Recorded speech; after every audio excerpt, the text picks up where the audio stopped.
انا بحب عربيتي جدا يا قائد، انا مسميها عزيزه حتى. ولا انت عندك عربيه اصلا؟ الحقيقه لا. امال مين عزيزه دي؟ انا قلت احط التاتش بتاعي وانت بتتكلم. اسكت اسكت خالص.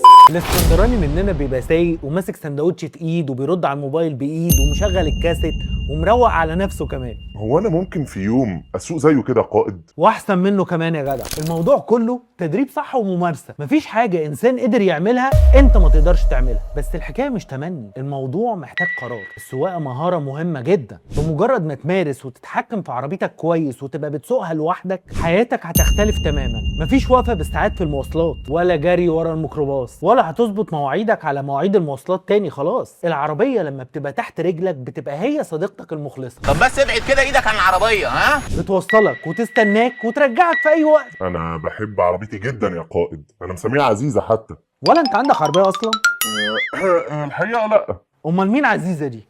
انا قلت احط التاتش بتاعي وانت بتتكلم. اسكت اسكت خالص. قول لنا بقى يا قائد، السواقه غيرت حياتك ازاي؟ قول لنا كمان مسمي عربيتك ايه؟ انا عن نفسي محمد ابراهيم، مدير اكاديميه الاوائل لتعليم قياده السيارات، وبنتمنى لكم السلامه في طريقكم. سلام يا قائد.